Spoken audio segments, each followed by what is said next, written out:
کہ اللہ کے نبی حضرت سیدنا ابراہیم علیہ السلام کے والد گرامی کا نام حضرت طارق ہے۔ یہاں یہ بات بڑی قابل توجہ ہے کہ قرآن مجید کے اندر ایک آیت کی وجہ سے لوگ اس کے مفاہیم اور مطالب کو نہ سمجھ سکنے کی وجہ سے حضرت ابراہیم علیہ السلام کے والد کے بارے میں یہ کہتے ہیں کہ ان کے والد کا نام آزر تھا، کیونکہ قرآن میں جگہ جگہ حضرت ابراہیم علیہ السلام ان کو یا ابتے، اے میرے ابا، یہ کہتے ہوئے نظر آتے ہیں، لہذا آزر جو ہے وہ حضرت ابراہیم علیہ السلام کا والد ہے۔ حالانکہ ایسا نہیں ہے، بلکہ یہ عربک لینگویج اور بالخصوص قرآن مجید ہی کو جب ہم دیکھتے ہیں تو وہاں لفظ اب کا اطلاق دادے پر بھی ہوتا ہے اور لفظ اب کا اطلاق چچا پر بھی ہوتا ہے۔ تو قرآن و سنت کو جب ہم دیکھتے ہیں تو لفظ اب کا اطلاق دادا پر بھی ہوتا ہے، سگے والد پر بھی ہوتا ہے اور چاچا پر بھی ہوتا ہے۔ تو اس اعتبار سے جہاں بھی حضرت ابراہیم علیہ السلام نے ان کو اب کہا تو چونکہ جناب ابراہیم علیہ السلام کی بڑا عرصہ اس چچا نے پرورش کی اور باپ بن کر یعنی والد کی طرح ان کو پالا پرورش کی، تو اس وجہ سے انہوں نے اس کو اب کہا، یعنی اے میرے چچا۔ تو ابراہیم علیہ السلام کے والد طارق ہیں۔ آزر چونکہ یہ بدھ پرست تھا، حالت شرک میں فوت ہوا، اور جب ہم احادیث مبارکات دیگر جو بخاری کے اندر اور دیگر حدیث کی کتابوں میں آتی ہیں، جب ہم ان کو دیکھتے ہیں تو وہاں سے ہمیں یہ بات سمجھ آتی ہے کہ یہ نبی کا والد یعنی بالخصوص حضرت ابراہیم علیہ السلام کا والد جو ہے نا، یہ آزر بت پرست نہیں ہو سکتا۔ اس کی وجہ یہ ہے کہ حضرت ابراہیم علیہ السلام ہمارے نبی پاک کی جد میں سے آتے ہیں، اور میرے نبی رحمت سید کونین نے ارشاد فرمایا، دلائل النبوہ میں علامہ ابو نعیم اس روایت کو لے کر آئے ہیں، سبل الہدی والرشاد میں، تفسیر کبیر میں امام رازی اور تفسیر اللباب اور فتاوی رملی، تفسیر بحر المحیط اور دیگر بے شمار کتب اہل سنت کے اندر یہ روایت موجود ہے۔ اللہ کے نبی نے فرمایا، لم ازل انقل من اصلاب الطاہرین الی ارحام الطاہرات، کہ میں ہمیشہ پاک پشتوں سے ہی پاک رحموں میں منتقل ہوا ہوں۔ اور ایک اور حدیث حضرت عبداللہ بن عباس اس کے راوی ہیں، ابن ابی عمر العدنی اپنی مسند کے اندر اس کو روایت کرتے ہیں کہ اللہ کے نبی فرماتے ہیں کہ لم یزل اللہ ینقلنی من الاسلاب الکریمہ والارحام الطاہرہ حتی اخرجنی من بین ابویہ، کہ ہمیشہ اللہ تعالیٰ نے مجھے عزت اور کرامت والی پشتوں سے پاک رحموں میں منتقل کیا، یہاں تک کہ جناب آدم سے لے کر میں اپنے والدین تک آیا اور میں دنیا میں میری ولادت ہو گئی۔ اور ایک اور روایت ہے جس میں یہ امام ابو نعیم اور امام سیوطی اس حدیث کو لے کر آئے ہیں کہ فرمایا، لم یزل اللہ ینقلنی من الاسلاب الطیبہ الی الارحام الطاہرہ، حضور فرماتے ہیں کہ میں ہمیشہ پاک باپوں کی پشتوں سے پاک ماں کے رحموں میں منتقل ہوا ہوں۔ اور قرآن کہتا ہے انما المشرکون نجس، مشرک جو ہے نا وہ پاک نہیں ہے، مشرک نجس ہیں۔ تو اگر آزر جناب ابراہیم کا والد ہو تو میرے نبی کی جد لگے گی، میرے نبی کی نسب میں آئے گا، اور میرے آقا فرماتے ہیں آدم سے لے کے میرے بابا عبداللہ تک کوئی ایک بھی پلید میری پشت میں نہیں گزرا، تو پھر وہ اگر آزر کو حضرت ابراہیم کا والد مانا جائے تو پھر ماننا پڑے گا وہ مشرک میرے نبی کے نسب میں آیا، اور آقا فرماتے ہیں میں پاک باپوں سے پاک ماؤں میں منتقل ہوا، تو ظاہر ہے مشرک پاک نہیں ہو سکتا، اس لیے ماننا پڑے گا کہ میرے نبی کی جد میں یہ آزر نہیں ہے بلکہ حضرت ابراہیم کا والد طارق ہے۔ پہ چند مولوی بیٹھتی جن میں ایک اہل حدیث کے بزرگ ہیں اور ایک نیم شیعہ نیم بریلوی، یہ پنڈی کا مویشی صاحب، اور ایک دو شیعہ کو پکڑ لیتی ہے اور بیٹھ کے گفتگو ہوتی ہے، اور مزے کی بات ہے کہ جہالت میں تینوں برابر ہیں، جو مسئلہ چھڑے تو جہالت میں تینوں ماشاءاللہ صرف جھگڑا کرتے ہیں، مسئلے کا پتہ ہی نہیں۔ تو ایک بات یہ بھی چھڑی کہ یہ جو آزر ہے یہ حضرت ابراہیم کا باپ ہے یا چچا ہے؟ یہ کون ہے؟ وہ جو نیم شیعہ نیم بریلوی، اس نے یہ کہا کہ یہ آزر جو ہے یہ ابراہیم علیہ السلام کے چچا ہیں، باپ نہیں ہیں۔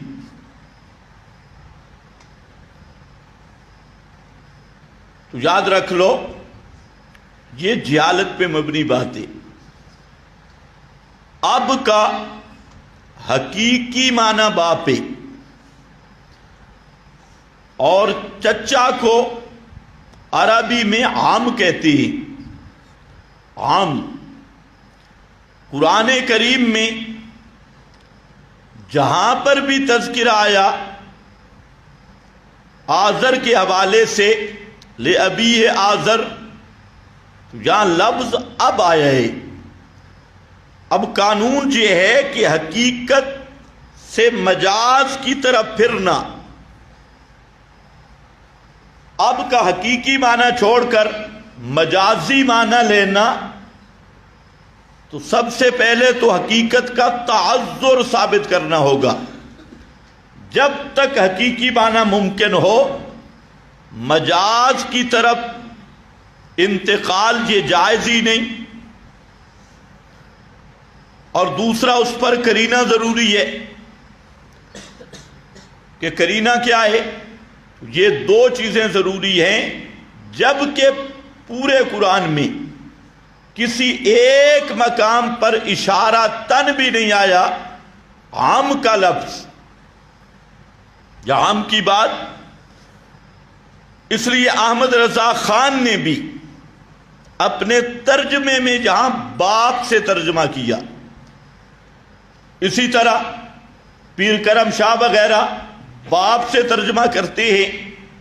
تو اب چچا کو بھی آدمی باپ کہہ دے تو اس پر باپ والے احکام جاری ہوں گے۔ یہ تو مفتی صاحب کے لیے کام گڑبڑ ہوگا کہ چچا کو باپ کہہ لے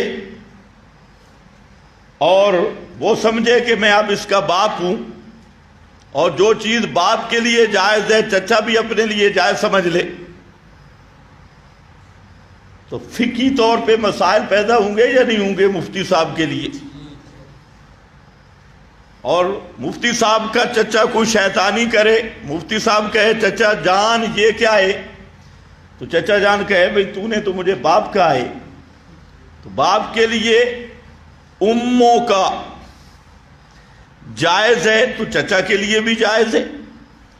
تو سارے احکام نہیں، حقیقت اپنے مقام پہ رہتی ہے، مجاز اپنے مقام پہ رہتا ہے، اس پہ احکام جاری نہیں ہوتے۔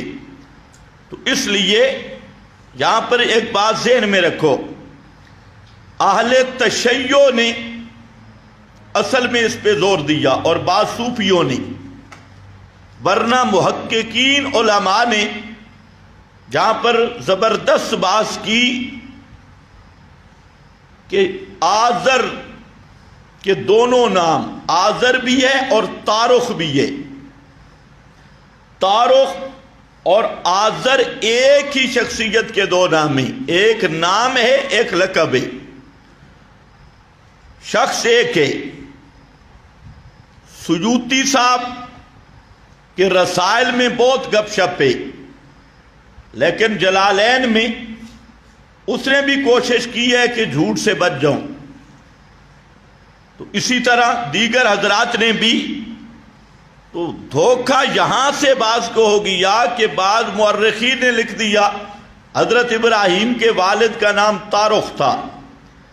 اور آزر جو تھا یہ حضرت ابراہیم کا چچا ہے۔ تو یہ غلطی ہے بہت بڑی، محققین نے تصریح کی ہے اور ثابت کیا ہے کہ تارخ اور آذر دو آدمیوں کا نام نہیں ہے، تارخ اور آذر ایک ہی آدمی کا نام ہے، ایک لقب ہے اور دوسرا نام ہے۔ ایک بات آگے چل کے آپ کے حاشیے پر پوری اس کی تحقیق بھی موجود ہے، کسی مقام پہ دیکھ لینا جہاں وقت کم ہے، حاشیے پر پورے حوالے میں نے ذکر کیے۔ تو خیر، اب بنیاد کیا ہے؟ تارخ اور آذر کو الگ الگ شخصیات بنانے کی، پھر آذر چچا ہے، تارخ باپ ہے، تو اس کی بنیاد ہی فاسد ہے۔ اور وہ یہ کہ بعض صوفیوں نے یہ دعویٰ کر دیا کہ نبی کریم صلی اللہ علیہ وسلم کے آباء و اجداد حضرت آدم تک سب مومن تھے، اور نور محمدی آدم کی پشت سے عبداللہ کی پشت تک اصلاب مومنین میں آیا، اور اس پر ایک آیت کی تحریف بھی کی، تقلبک فی الساجدین، اس کی تحریف کر کے پھرنا تیرا ساجدین میں، تو اس سے کشید کر لیا کہ نور محمدی آدم سے لے کر حضرت عبداللہ تک جن پشتوں میں بھی آیا اسی نور کا تقلب مراد ہے، اور وہ ساجدین میں آیا۔ تو آپ کے آباء و اجداد آدم تک سب کے سب مومن تھے۔ اب یہ بنیاد قائم کرنے کے بعد جب دیکھا کہ آپ حضرت ابراہیم کی اولاد سے ہیں، اور حضرت ابراہیم کا ابا جان یہ کٹر قسم کا مشرک تھا، اور مشرک گر مشرکین کا اعلیٰ حضرت تھا، بہت بڑا غٹ مشرک،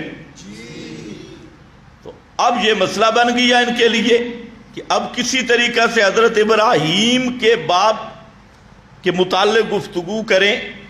تو انہوں نے وہ شخص ہی بدل دیا، حالانکہ انہیں اپنا باپ بدلنا چاہیے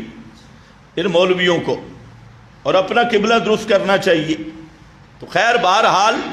اصل بنیاد یہ تھی۔ تو پہلی بات یہ ذہن میں رکھ لو کہ نبی کریم علیہ السلام کے آبا کا آدم تک مومن ہونا یہ کسی دلیل سے ثابت نہیں۔ البتہ آپ کے جو والدین ہیں حضرت عبداللہ، حضرت آمنہ، تو ان کے متعلق یہ زمانے فطرت کے لوگ ہیں، زمانے فطرت کے لوگ، تو ان کے بارے میں سکوت ہے۔ بعض غیر مقلدین اس پہ زور لگاتے ہیں کہ یہ جہنمی ہیں، بعض اخبار احاد کی وجہ سے، اور بعض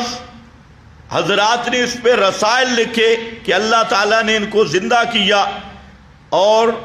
انہیں اسلام کی توفیق ملی اور پھر مر گئے۔ سیوطی نے اس پہ زور دیا، حالانکہ دونوں باتیں صحیح نہیں۔ غیر مقلدین کی بھی جہالت ہے، انہوں نے مسلم شریف کی خبر واحد سے استدلال کیا،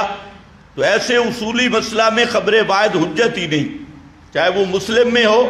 یا بخاری میں ہو، جبکہ قرآن پاک نے اصول بیان کیا ہے کہ اللہ تعالیٰ بغیر اتمام حجت کے دنیاوی عذاب بھی نہیں دیتا حتیٰ نبعث رسولا۔ جو عارضی عذاب دنیا کا ہے یہ بھی اتمام حجت کے بغیر نہیں، تو آخرت کا دائمی عذاب اور کفر کا دائمی عذاب بغیر اتمام حجت کے ماننا، تو یہ غیر مقلدوں کی خالص جہالت ہے۔ اصل محتاط مسلک ہے سکوت، اور ہمیں اس بات کی امید ہے کہ آپ کے والدین جنتی ہیں، اور اس کی وجہ ہے کہ وہ زمانے فطرت کے لوگ ہیں۔ فطرت کا وہ زمانہ ہے جہاں کوئی نبی نہیں اور وحی نہیں آ رہی، درمیان کا حضرت عیسیٰ کے رفع الی السماء سے نبی کریم علیہ السلام کے اعطائے نبوت تک کا زمانہ یہ زمانے فطرت ہے، تقریباً 500 سال سے زیادہ عرصہ ہے جہاں اتمام حجت کا کوئی ذریعہ نہیں. تو زمانے فطرت کے لوگوں کے متعلق ایک مستقل تحقیق ہے جو اپنے مقام پہ ہوگی. بہرحال ایک آپ کے یہ والدین ہیں، ایک ہے آدم تک کا سلسلہ کہ سب مومنین ہوں، اس پر کوئی دلیل نہیں، کسی طریقہ سے بھی دلیل قائم نہیں ہو سکتی. تو جو اصل بنیاد تھی وہ بنیاد ہی غلط ہے. البتہ اتنی بات ہے، عقلاً اور بعض قرائن سے معلوم ہوتی ہے کہ آپ کی نسل پاک عبداللہ سے لے کر آدم تک اور حوا سے لے کر اپنا آمنہ سے لے کر حوا تک، یہ جتنی آپ کی نسلیں مبارک اور پاک اصول ہیں، ان میں زنا اور صفا نہیں. زنا اور صفا سے یہ پاک سلسلہ نسب ہے، بدکاری سے یہ پاک سلسلہ نسب ہے. اتنی بات ہے کہ آپ اطہار، آپ کے اس سلسلہ کو سلسلہ مطہرین کہنا چاہیے. لیکن وہ مطہرین کس اعتبار سے ہے؟ صفا، بدکاری وغیرہ کے